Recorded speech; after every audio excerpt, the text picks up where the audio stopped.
नए one shot के साथ में जिन बच्चों का भी कल पेपर है या आप जिस भी यूनिवर्सिटी से हो, अगर आपका पेपर 6 सेमेस्टर फिजिक्स का फर्स्ट है और ऑब्जेक्टिव है भाई, तो एक पूरा वन शॉट हमने बना रखा है। उसका लिंक हम डिस्क्रिप्शन में डाल रहे हैं। उस पूरे वन शॉट को देख डालो और प्लस ये टॉप 100 क्वेश्चन हमने यहां पर लगाए हैं, जिनमें से कई ऐसे क्वेश्चन हैं जो बहुत सारी यूनिवर्सिटीज में बार बार रिपीट होते रहते हैं। हम ये भी बताएंगे आपको कि कौन से वो क्वेश्चंस हैं जो बार बार रिपीट होते हैं और आपको मिल सकते हैं भाई, ठीक है। तो जैसे अगर हम बात करें भैया, जो पहला क्वेश्चन हमने यहां पे लिखा है कि जो म्यू मेसॉन होता है, इसका रेस्ट मास यानी विराम द्रव्यमान कितना होता है, तो भैया ये 207 ME इलेक्ट्रॉन के द्रव्यमान का 207 गुना होता है। मोस्ट इंपॉर्टेंट ये क्वेश्चन है और बहुत बार मेरे भाई पेपर में ये आया हुआ है, ठीक है। इसे आपको जरूर पढ़ लेना है। दूसरा क्वेश्चन क्या है, न्यूट्रॉन और प्रोटॉन्स का ग्रुप क्या होता है। सबको पता है कि भैया अगर हम प्रोटॉन और न्यूट्रॉन दोनों को मिला दें तो वो कहलाता है न्यूक्लियॉन। क्या कहलाता है? न्यूक्लियॉन। और न्यूक्लियॉन रिलेटेड होते हैं भैया बेरियॉन से। किससे रिलेटेड होते हैं? बेरियॉन से। बेरियॉन क्या होते हैं? तो भैया जो बेरियॉन होते हैं वो 3 क्वार्क से मिलकर बने होते हैं भाई, ठीक है। भाई प्रोटॉन की खोज किसने की? तो बचपन में हम लोगों को सिखाया जाता था भैया ईंट पर नाच, सबने पढ़ा हुआ है। ईंट पर नाच क्या होता था भाई? ई से इलेक्ट्रॉन होता था, टा से थॉमसन होता था। इलेक्ट्रॉन की खोज थॉमसन ने की थी। पा से प्रोटॉन, रा से रदरफोर्ड। प्रोटॉन की खोज रदरफोर्ड ने और न्यूट्रॉन की खोज चैडविक ने की थी भाई, ठीक है। तो यहाँ प्रोटॉन की पूछी है तो रदरफोर्ड हो जाएगा भाई, ठीक। इलेक्ट्रॉन की तुलना में जो म्यूऑन्स होते हैं, म्यूऑन्स का जो लाइफ टाइम होता है वो बहुत कम होता है भाई, ठीक है। उसके बाद एक क्वेश्चन है, जब एक पार्टिकल और एक इसका एंटी पार्टिकल, सबको पता है जैसे इलेक्ट्रॉन है, इलेक्ट्रॉन का एंटी पार्टिकल क्या होता है भाई? पॉजिट्रॉन होता है। पॉजिट्रॉन इसका अपोजिट है। तो जब ये दोनों एक दूसरे को मिलेंगे तो एक दूसरे का विनाश कर देंगे, जिसे हम लोग कहते हैं युग्म विनाश की क्रिया, या फिर इसे हम लोग पेयर डिस्ट्रक्शन भी बोल देते हैं भाई, ठीक है। अगला भी हमने यही क्वेश्चन लिखा है इससे रिलेटेड कि anti particle of electron, electron का एंटी पार्टिकल कौन है? तो पॉजिट्रॉन इलेक्ट्रॉन का एंटी पार्टिकल है। न्यूट्रॉन की बेरियॉन संख्या 1 होती है। इलेक्ट्रॉन के लिए लेप्टॉन संख्या भी 1 होती है।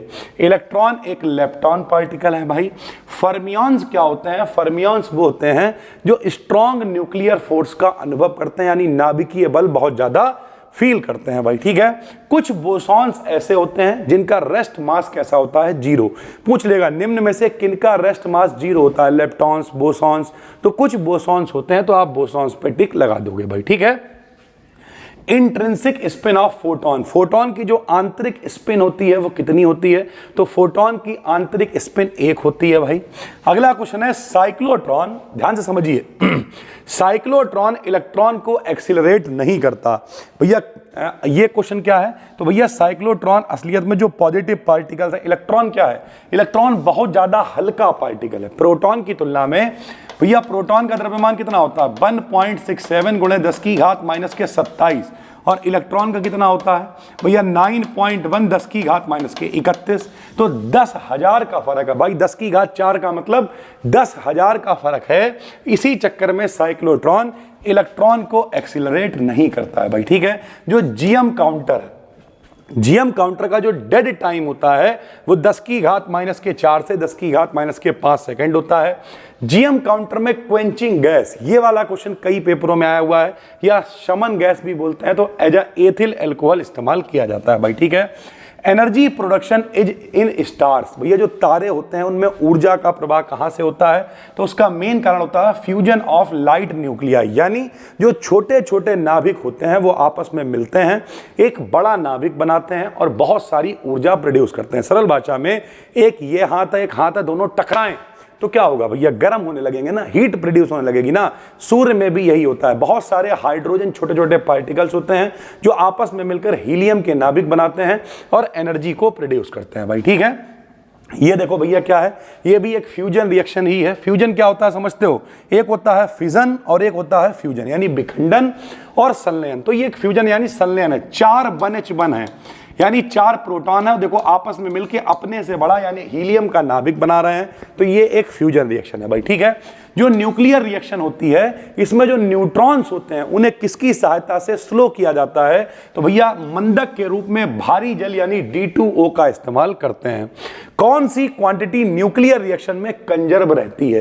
तो भैया जब भी कभी न्यूक्लियर रिएक्शंस होती हैं तो जो चार्ज होता है वो संरक्षित रहता है, चार्ज नहीं बदलता है। तो न्यूक्लियर रिएक्शंस में चार्ज कंजर्व रहता है।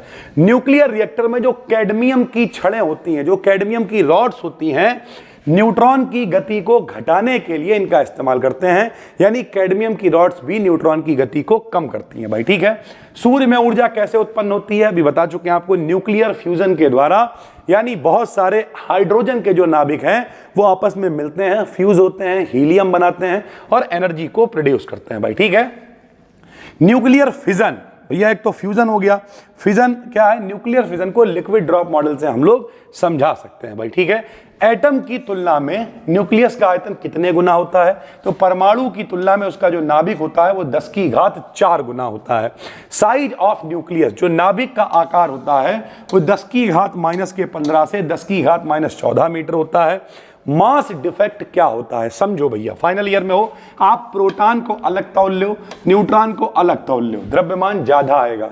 लेकिन जब ये दोनों मिलेंगे और मिलके न्यूक्लियस बनाएंगे, भैया दो आदमी की प्रॉपर्टी है कि 1 करोड़ रुपए है, दोनों की बारात करा तो 2 करोड़ नहीं रह जाएंगे। क्यों? 10, 20 लाख, 50 लाख रुपए वो लोग बारात में लुटा देंगे। तो जब प्रोटॉन न्यूट्रॉन मिलकर नाभिक बनाते हैं तो भैया कुछ एनर्जी खर्च हो जाती है, उसे ही हम लोग कहते हैं मास डिफेक्ट यानी द्रव्यमान क्षति कहते हैं। तो total mass of proton neutron अलग अलग निकाल लो, minus actual mass of nucleus उसमें से घटा दो, जो कमी हुई है वही मास डिफेक्ट है। एक एमयू एटॉमिक मास यूनिट की वैल्यू 931 MeV होती है। आर्कियोलॉजिकल जो सर्वे होते हैं उनमें रेडियो एक्टिव एलिमेंट कौन सा इस्तेमाल होता है? तो 6C14, सबको पता है रेडियो कार्बन डेटिंग में भी कार्बन का इस्तेमाल होता है।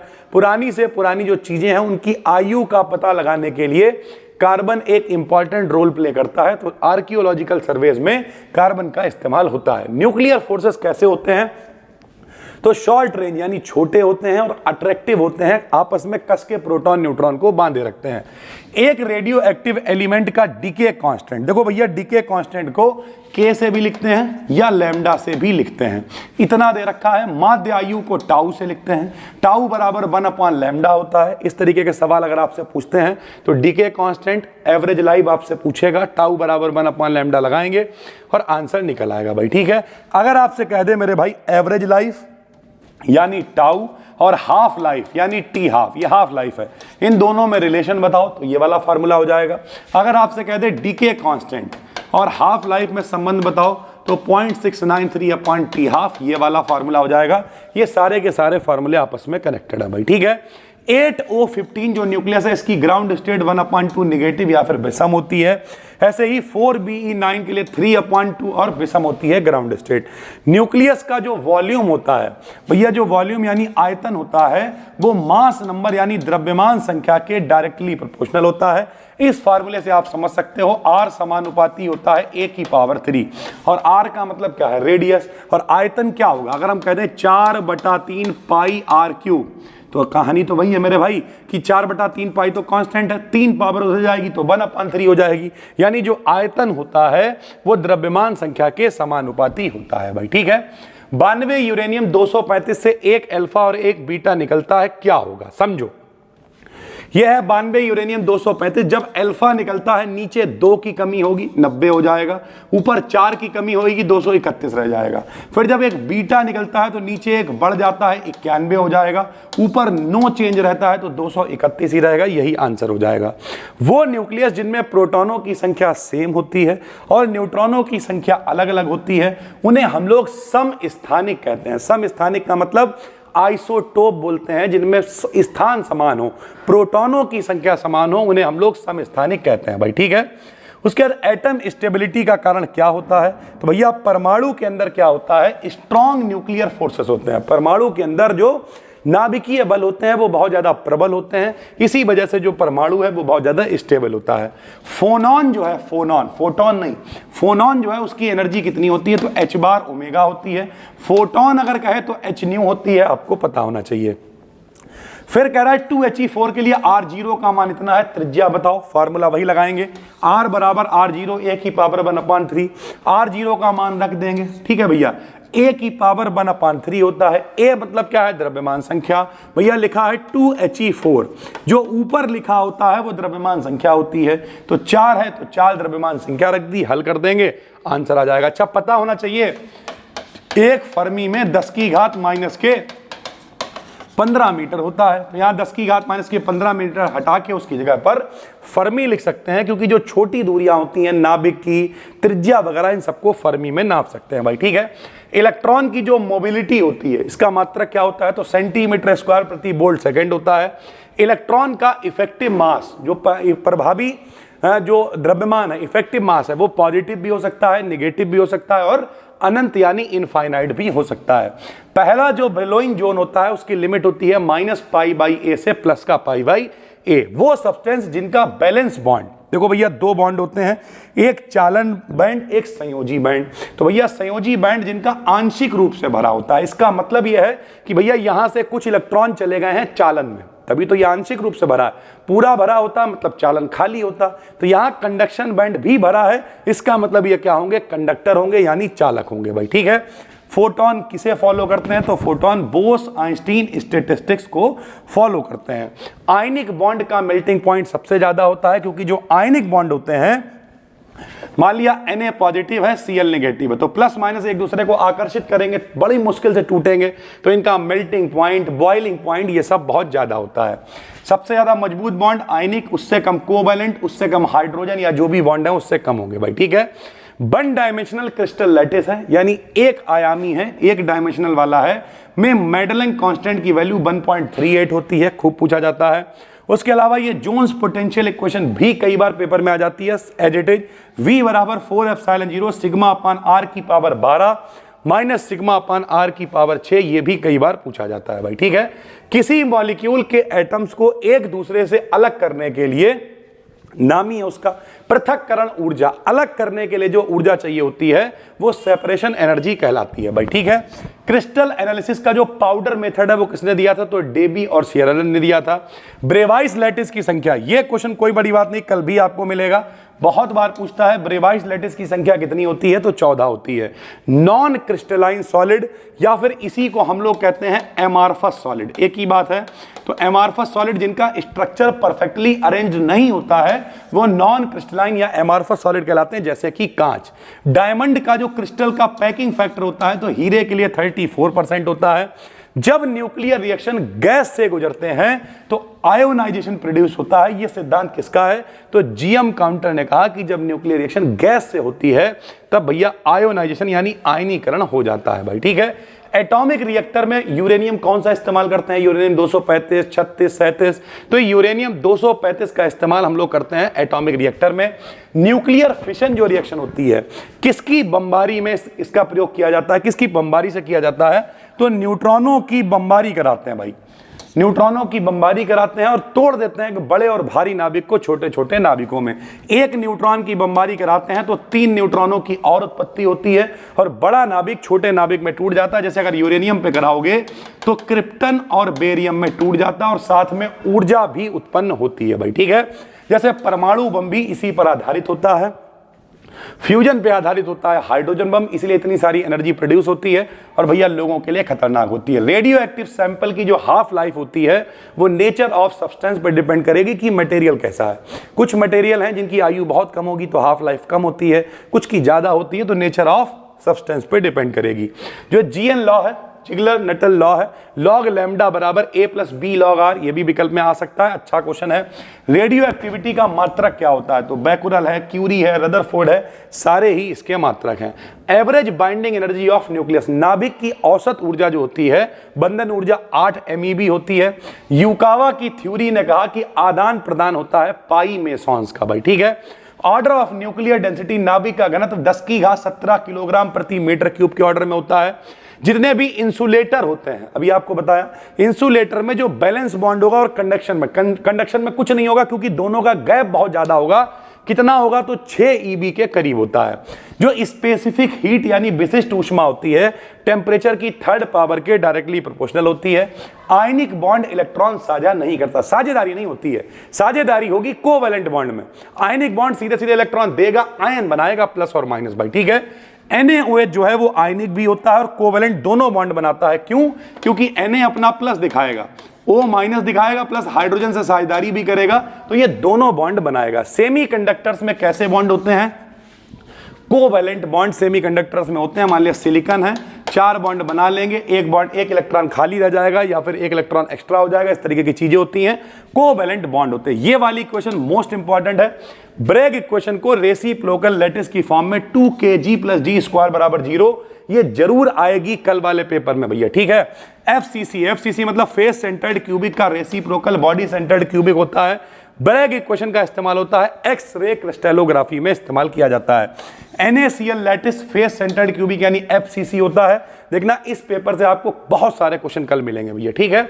मिलर इंडाइसेस क्या दिखाते हैं? तो plane orientation in a crystal lattice, किसी क्रिस्टल लैटिस में प्लेन ओरिएंटेशन को बताते हैं Miller indices. Lattice constant BCC crystal के लिए कितना होता है? तो भैया A बराबर 2m/ρn⁴ होता है। BCC क्रिस्टल स्ट्रक्चर की एटॉमिक रेडियस R बराबर √3a/4 होती है। हेक्सागोनल क्लोज्ड पैक्ड अगर स्ट्रक्चर है तो उसके लिए खाली स्पेस कितना होता है? तो 26% होता है। ज्यादा मजबूत बॉन्ड किसमें होगा भैया? तो जिसमें इलेक्ट्रोनेगेटिविटी का खेल होता है। सबसे बड़ा भिखारी F नेगेटिव है, ये कस के बॉन्ड बना लेंगे तो भैया HF वाला मजबूत सबसे ज्यादा बॉन्ड होगा। फोनॉन्स क्या होते हैं? तो फोनॉन्स बेसिकली बोसॉन होते हैं भाई, ठीक है। डायमंड, सिलिकॉन, जर्मेनियम ये सब क्या है? तो क्रिस्टल्स हैं। और उसके अलावा बेसिक स्ट्रक्चर ऑफ कैसे क्रिस्टल हैं ये सब, डायमंड वगैरह सब कोवेलेंट यानी साझेदारी वाले हैं भाई, ठीक है। डायमंड क्या है बेसिकली? यार कार्बन का ही तो बदला हुआ रूप है, अपर रूप है ना, तो कार्बन की संयोजकता 4 होती है, तो सब कोवेलेंट है भाई, ठीक है। NaCl का जो स्ट्रक्चर होता है फेस सेंटर्ड क्यूबिक होता है। NaCl के लिए मेडलेंग कांस्टेंट की वैल्यू 1.74 होती है। अकॉर्डिंग टू ड्यूलॉन्ग-पेटिट लॉ, ड्यूलॉन्ग-पेटिट लॉ के अकॉर्डिंग जो the average of an atom of a solid at T temperature, किसी एटम का जो टेम्परेचर पे T पे एवरेज होगा वो कितना होगा? 3 kT के बराबर होगा, ठीक है। फोनॉन्स क्या है? तो ये क्वांटा यानी पैकेट हैं लैटिस वाइब्रेशंस के। डिस्पर्शियन रिलेशन रिलेट्स, जो डिस्पर्शियन रिलेशन होता है वो फ्रीक्वेंसी और वेव वेक्टर के बीच में रिलेशन बताता है। ड्यूलॉन्ग-पेटिट लॉ हाई टेम्परेचर पे फॉलो होता है। Fermi energy of a metal, किसी मेटल की फर्मी एनर्जी क्या होती है? तो energy of the highest occupied state at 0 kelvin पे अधिक से अधिक जो एनर्जी की स्टेट मिलेगी वही फर्मी एनर्जी कहलाएगी। जाइरो फ्रीक्वेंसी Q माने आवेश, B माने चुंबकीय क्षेत्र, M माने द्रव्यमान पर डिपेंड करती है। एप्लीकेशन ऑफ साइक्लोट्रॉन, तो साइक्लोट्रॉन का इस्तेमाल मेडिकल फील्ड में, साइंटिफिक फील्ड में, रेडियो आइसोटोप्स को बनाने में इस्तेमाल किया जाता है। सिंक्रोट्रॉन क्या होता है? तो ये भी एक तरीके का पार्टिकल एक्सीलरेटर ही है, पार्टिकल्स को एक्सेलरेट यानी त्वरित करने के काम आता है। GM काउंटर आयोनाइजेशन प्रॉपर्टी पर आधारित होता है, अभी आपको ऊपर बताया था गैसेस से गुजरती हैं तो आयोनाइजेशन होता है, तो GM काउंटर आयोनाइजेशन प्रॉपर्टी पर डिपेंड करता है। बाइंडिंग फोर्सेस, रॉक सॉल्ट मतलब क्या? NaCl वगैरह, तो Na पॉजिटिव Cl नेगेटिव, तो आयनिक बॉन्ड पाए जाते हैं रॉक सॉल्ट के बीच में। HF2, असलियत में ये HF2 नेगेटिव होगा, लेकिन ओवरऑल कई बार ऐसे भी लिख के देता है कंफ्यूज करने के लिए। तो HF के बीच में क्या बनता है? हाइड्रोजन बॉन्डिंग होती है। मेडलेंग कांस्टेंट की यूनिट कुछ नहीं होती है, नथिंग, डायमेंशनलेस क्वांटिटी है। आयनिक क्रिस्टल का कोई एग्जांपल बताओ? तो NaCl विकल्प में है तो NaCl, MgCl2, AlCl3 जो विकल्प में हो भाई, ठीक है। फोटोन का रेस्ट मास 0 होता है। Which is not a fundamental particle, alpha particle मूल कण नहीं है, इलेक्ट्रॉन है, प्रोटॉन है, न्यूट्रॉन है, ये सब फंडामेंटल पार्टिकल हैं। पाई मेसॉन अगर कहे प्रेडिक्ट किन्ने किया तो युकावा ने, खोज किन्ने करी तो पावेल ने करी। Proton is made up of, तो अभी आपको बताया प्रोटॉन कॉर्क से बना होता है। एमआरफस सॉलिड क्या है? तो ग्लास है। Coordination number of BCC, body centred cubic के लिए कोऑर्डिनेशन नंबर पूछे 8 लगाना, सिंपल क्यूबिक के लिए 6 लगाना, फेस सेंटर्ड क्यूबिक के लिए 12 लगाना। पैकिंग फैक्टर FCC के लिए 0.74 होता है। आयरन का बेसिक स्ट्रक्चर BCC यानी बॉडी सेंटर्ड क्यूबिक होता है। ABC भुजाएं बराबर नहीं है, एंगल भी बराबर नहीं है, तो क्रिस्टल कैसा होगा? ट्राई क्लिनिक होगा, और सब बराबर होंगे तो क्यूबिक होगा भाई, ठीक है। एक्स रेस क्या है? तो इलेक्ट्रोमैग्नेटिक रेडिएशंस होती हैं। ब्रैग इक्वेशन क्या बताती है? तो जो एक्स रेस क्रिस्टलोग्राफीज होती हैं, क्रिस्टल के प्लेन्स होते हैं, उनके रिफ्लेक्शन को बताती है। Which method is used for X ray deflection? तो ब्रैग का मेथड, लाउ का मेथड, पाउडर मेथड, ये सब एक्स रेस डिफ्लेक्शन को एक्सप्लेन करने के लिए इस्तेमाल करे जाते हैं। रेसिप्रोकल लैटिस BCC का FCC होता है। कोहेसिव एनर्जी का मात्रक इलेक्ट्रॉन वोल्ट पर एटम या इलेक्ट्रॉन वोल्ट, जो विकल्प में हो लगा देना। वॉन्डर वॉल्स फोर्सेस अट्रैक्टिव भी होते हैं, रिपल्सिव भी होते हैं। और फोनॉन की फ्रीक्वेंसी ओमेगा बराबर 2 न्यू के sin φ/2 होती है। ये पूरी पीडीएफ अभी हम आपको टेलीग्राम पे दे रहे हैं, डिस्क्रिप्शन में लिंक है। क्वालिटी थोड़ी सी वीडियो की आपको दिक्कत लगी होगी, आंधी वगैरह हमारी तरफ बहुत आई है, लाइट नहीं आ रही है कल रात से, ठीक, बड़ा डिस्टर्ब हो रही है लाइट। तो हमने कहा ठीक है आपका पेपर है तो बना देते हैं, ठीक है भैया, पीडीएफ आपको दे रहे हैं टेलीग्राम पे। मिलते हैं आपसे फिर, तब तक के लिए धन्यवाद, थैंक यू। और जो भी पेपर हो कमेंट करके बता दिया करो, थैंक यू।